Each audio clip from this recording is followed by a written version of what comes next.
तो इस वीडियो में हम पढ़ेंगे average value of alternate voltage. देखो, जो ऑल्टरनेट वोल्टेज होती है वो अपनी वैल्यू ज़ीरो से मैक्सिमम वैल्यू अटेन करती है, अगेन वो ज़ीरो वैल्यू पे आती है, फिर वो अपनी डायरेक्शन चेंज करती है। तो अगर हम इसका ग्राफ देखें तो कुछ ऐसा बनेगा।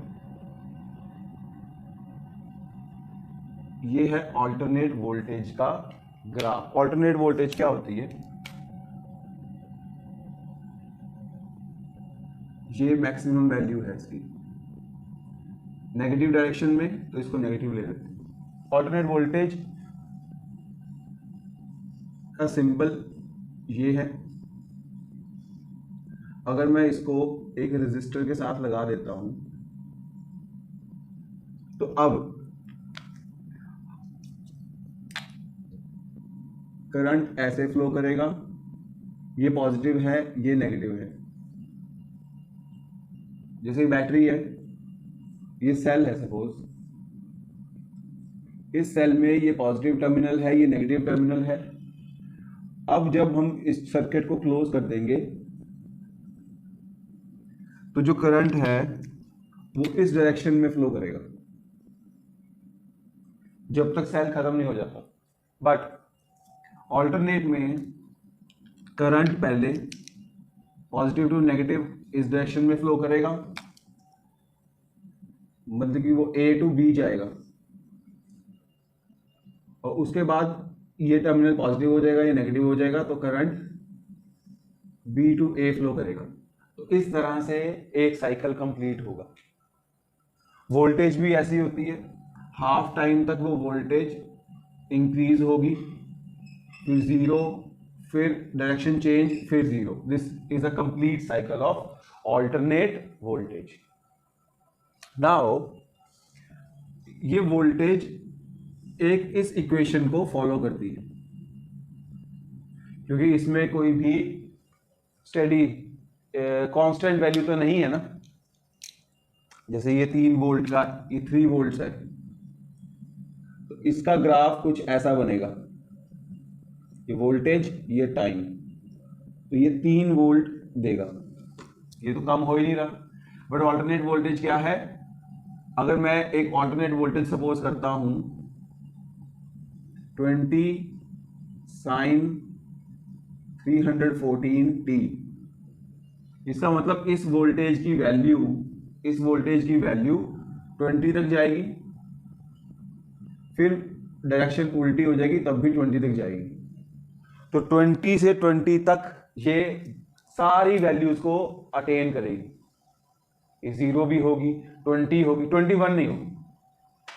क्लियर? तो ये है ऑल्टरनेट वोल्टेज। अब जब ये 0 से लेके 20 तक जा रही है, फिर 20 से 0, फिर -20, फिर 0, तो इस बीच इसकी एवरेज वैल्यू निकालनी है हमें। अगर तो हम कंप्लीट साइकिल सपोज कर लें, टाइम पीरियड, फ्रीक्वेंसी, ये हमने पिछली वीडियो में डिस्कस कर लिया। तो यहां तक इसका एक साइकिल कंप्लीट हो रहा है। तो ये है इसका टाइम पीरियड t,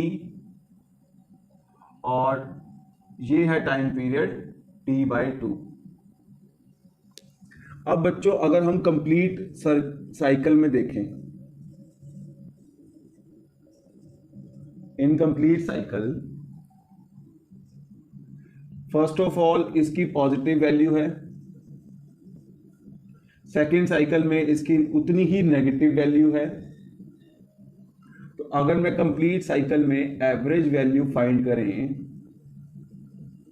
तो वो कितनी हो जाएगी? 0, क्योंकि इस सारी वोल्टेज को इस वोल्टेज में ऐड करेंगे तो आंसर क्या आएगा? 0। इसलिए हम निकालते हैं हाफ साइकिल में।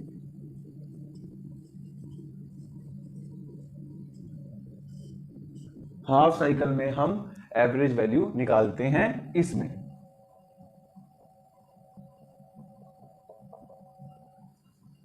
अब बच्चों, ये वोल्टेज है और ये टाइम है। ये वोल्टेज और ये टाइम, तो हमें ये सारा एरिया निकालना है। तो हम क्या करेंगे? अगर हम ऐसे देखें, V average is equal to integration V D T from 0 to t/2। हमें सिर्फ 0 टू t/2 हाफ साइकिल का ये एरिया निकालना है, area under the this curve. इसको हम डिवाइड कर देंगे टाइम से, जितने टाइम में हमने ये निकाला है दिस वन, तो ये हो जाएगी एवरेज वैल्यू। एवरेज वैल्यू क्या होती है? सम ऑफ ऑब्जर्वेशंस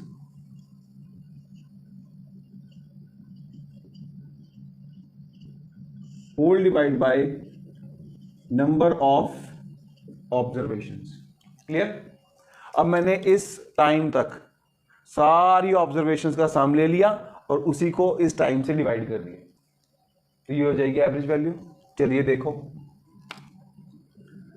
तो इस इंटीग्रेशन में अगर मैं v की वैल्यू डाल दूं, v0 sine omega T D T whole divide by this. Now v0 constant है, तो हम साइन ओमेगा टी की कर देंगे इंटीग्रेशन, सिर्फ इसकी इंटीग्रेशन होगी, और वो क्या होगी? v0 बाहर आ जाएगा, साइन ओमेगा टी की integration minus cos omega T whole divide by omega. Coefficient नीचे आ जाएगा टी का, लिमिट्स डाल देंगे दिस डी टी की इंटीग्रेशन टी, और इसमें भी हम लिमिट्स डाल देंगे। राइट नाउ इस एक्सप्रेशन को जब हम सॉल्व करेंगे तो minus v0 upon omega, omega बाहर आ गया, इसमें जब लिमिट डालेंगे तो t रह जाएगा। अब cos omega t/2 minus cos 0, ये बनेगी इसकी इंटीग्रेशन विद लिमिट्स। राइट, तो फाइनल वैल्यू क्या आ जाएगी? cos omega t/2, omega t होता है 2 तो ये आ जाएगा cos पाई माइनस cos 0 भी 1, तो final value is 2v0 upon pi. तो ये है बच्चों average value of alternate EMF. Clear? और एवरेज वैल्यू कैसे निकालनी है? इस इंटीग्रेशन में वैल्यू पुट करके। बच्चों अब हम पढ़ेंगे average value of alternate current. Alternate current क्या होता है? जो अपनी direction according to voltage change करता है। जब ऑल्टरनेट वोल्टेज अपनी डायरेक्शन चेंज करती है तो उसके अकॉर्डिंगली करंट भी अपनी डायरेक्शन चेंज करेगा। करंट भी 0 to maximum value, then maximum value in the opposite direction. पहले 0 से मैक्सिमाइज होगा, फिर 0 होगा, फिर मैक्सिमाइज होगा, फिर 0 होगा, डायरेक्शन अपनी चेंज करेगा। पहले करंट ऐसे फ्लो करेगा, फिर करंट ऐसे फ्लो करेगा। इस केस में देखोगे तो करंट सिर्फ ऐसे ही फ्लो कर रहा है, पॉजिटिव टू नेगेटिव, इसी डायरेक्शन में मूव कर रहा है। बट ऑल्टरनेट में क्या होता है? करंट पहले अगर ऐसे फ्लो कर रहा है, हाफ साइकिल में वो ऐसे फ्लो करेगा। अगर करंट का टाइम पीरियड 2 सेकंड है तो 1 सेकंड तक वो ऐसे फ्लो करेगा, अगला 1 सेकंड वो ऐसे फ्लो करेगा। क्लियर है? वो है ऑल्टरनेट करंट। अब उस ऑल्टरनेट करंट की अगर हम एवरेज वैल्यू देखें, 1 सेकंड में उसने इस डायरेक्शन में फ्लो किया, अगले सेकंड में उसने इस डायरेक्शन में फ्लो किया। अगर टोटल करेंगे 2 सेकंड्स का तो टोटल आंसर आएगा 0। इसलिए एवरेज वैल्यू कंप्लीट साइकिल में कितनी होती है? 0। हम हाफ साइकिल कंसीडर करते हैं वोल्टेज की तरह। अगेन हाफ साइकिल में एवरेज वैल्यू ऑफ करंट क्या होगी? Area upon time. वैल्यू डाल देते हैं,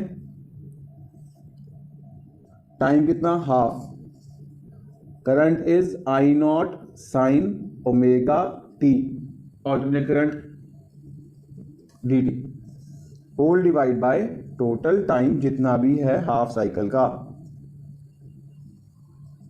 आई नॉट कांस्टेंट है, मैक्सिमम वैल्यू है, साइन की integration again minus cos omega t upon coefficient 0 to t by two, d T की integration t from 0 to t by two, I भी omega बाहर आ जाएगा, ये टी बाई टू हो जाएगा, तो आई नॉट ओमेगा बाहर आ गया, T by to time, cos में डाल लेंगे तो माइनस साइन में बाहर ले लेता हूं, कॉस 1/t/2 डालें और लोअर लिमिट में तो 0 ही आ जाएगा। ओमेगा टी की वैल्यू क्या होती है, 2 पाई, ओमेगा टी इज 2 पाई, तो 2 pi upon 2 pi, cos pi is -1, so this implies average value क्या आ जाएगी, negative I not omega T by 2 -1 -1 -2, यहां पर भी ओमेगा टी की वैल्यू 2 पाई डाल देंगे, तो फाइनली हमारे पास जो एवरेज वैल्यू आ गई वो है 2 I not upon pi, average value of alternate current. Simple बच्चों, अब हम पढ़ेंगे रूट मीन स्क्वायर वैल्यू।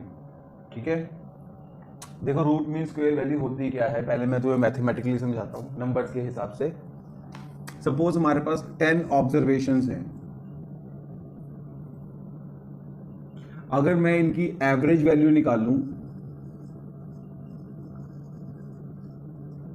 तो वो क्या होगी, just sum of observations upon number of observations. इसका सम कितना आएगा, -1 से 1 कट गया, -2 से 2 कट गया, तो 1 2 5 7 8, इसका सम आ गया 8 अपॉन 10, तो एवरेज वैल्यू इज 0.8। क्लियर है। इसी तरह average value of voltage, alternate voltage क्या थी, हमने सम कर लिया था अपॉन टोटल टाइम कर दिया, राइट। अब आरएमएस वैल्यू क्या होती है, रूट मीन स्क्वायर, स्क्वायर करके मीन निकाल लो, उसका रूट ले लो, इसे हम इफेक्टिव वैल्यू भी बोलते हैं, इफेक्टिव आरएमएस और इफेक्टिव। नाउ अब इसमें हम इसका स्क्वायर करेंगे, -1 का स्क्वायर 1, 4 1 0 4 1 1 9 4 1। अब इन सबको टोटल कर देंगे तो हम क्या लिखेंगे, सम ऑफ स्क्वायर ऑब्जर्वेशंस का whole divide by number of observations under the root, ये होती है आरएमएस वैल्यू। क्लियर। अब स्क्वायर कर देते हैं, 5 6 10 11 12 13 17 26, so this will be 26 upon 10 under the root. तो ये है इन ऑब्जर्वेशंस की इफेक्टिव वैल्यू और आरएमएस वैल्यू। क्लियर। अब इसी फंडे को अगर हम वोल्टेज में लगाएं तो हम क्या करेंगे, हम स्क्वायर करके ऐड कर देंगे, this integration is add up, 0 से कंप्लीट टाइम लेना है हमें। अब नेगेटिव का कोई चक्कर नहीं है क्योंकि हमने स्क्वायर कर दिया, होल डिवाइड बाय उसी टाइम को नंबर ऑफ ऑब्जर्वेशंस, उन्हीं को डिवाइड करके इसका रूट ले लिया जाएगा। तो ये है V R M S. Simple. चलिए देखिए कैसे करते हैं इसको। देखो बच्चों, मैंने एक ऑल्टरनेट वोल्टेज सपोज कर ली।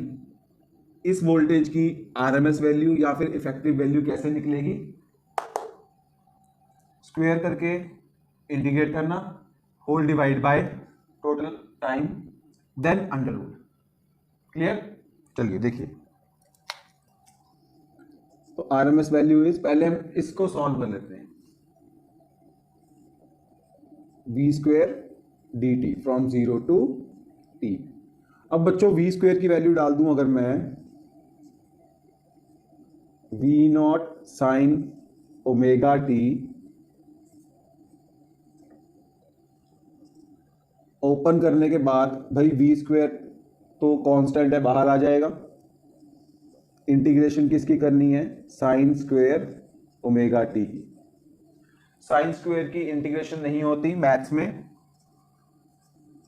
तो इसको हम चेंज कर लेंगे linear form 1 minus cos 2 omega T 2। याद रखनी है ये इंटीग्रेशन, साइन स्क्वेयर की इंटीग्रेशन नहीं होती, इसलिए पहले इसको कन्वर्ट कर लेंगे इसमें। अब इसकी इंटीग्रेशन क्या होगी? देखिए यही कर लेते हैं। ये 2 सेपरेट करके बाहर आ जाएगा, ठीक है। नाउ 1 की integration t, cos 2 omega t की integration sin 2 omega, whole divide by coefficient of t। cos 2 omega t की integration sin 2 omega t whole divide by coefficient of t। Clear? Now अगर मैं वैल्यूज पुट करता हूं, upon 2 t minus sine 2 omega capital T, इसमें भी तो value put करेंगे ना, 2 ओमेगा। अपर लिमिट पुट कर दी, अब लोअर लिमिट पुट करनी है 0 minus sine 0 upon 2 omega. Upper limit then lower limit. अब बच्चों 2 ओमेगा क्या होता है?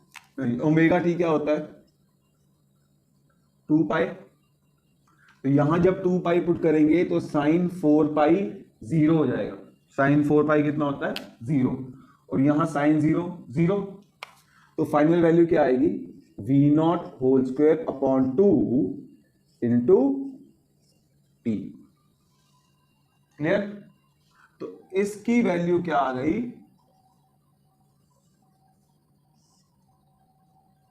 We naught square upon 2 into T. अब मुझे इसकी वैल्यू फाइंड करनी है, यही कर लेते हैं। Now 0 to t D t, D T की integration t from 0 to t put कर देंगे, तो t minus 0 is equal to t। अब इसकी वैल्यू t है तो मैं यहां t पुट कर देता हूं। फाइनली इसको सॉल्व करके हमारे पास आंसर क्या आ गया कि RMS value is under the root V naught whole square upon 2 which is equal to V naught by root 2। तो बच्चों इस ऑल्टरनेट वोल्टेज की इफेक्टिव वैल्यू कितनी है? Peak value upon root 2। Example भी देख लीजिए। RMS value of 220 sine 314t is 220 upon root 2। That's it. Maximum value divide by root 2। Clear है? अब जब हम करंट की बात करेंगे ना कि find root mean square value of alternate current, देखिए कितना सिंपल है ये भी, इसी में देख लीजिए। करंट के लिए हम एक करंट सपोज करेंगे यहां v, मैं इसको ना अलग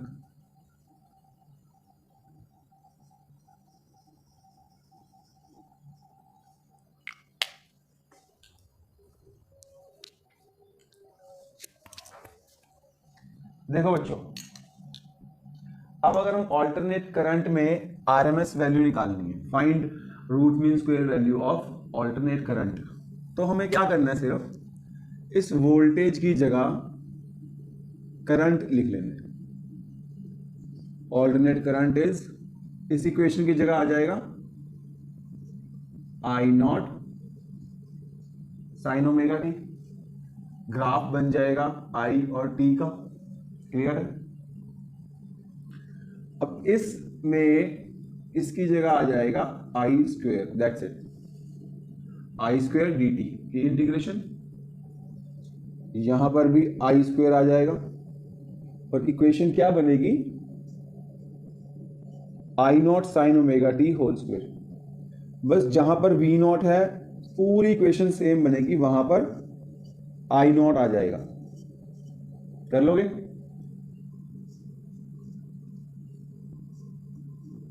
कुछ ऐसे, तो आई नॉट वैल्यू पुट करके, तो आरएमएस वैल्यू क्या आ जाएगी, आई नॉट बाय रूट 2। क्लियर है? सिंपल, सारा प्रोसीजर वही है। पहले स्क्वायर की इंटीग्रेशन करनी है, वही साइन स्क्वायर को पुट कर देना है, सॉल्व करते करते दिस वन। क्लियर?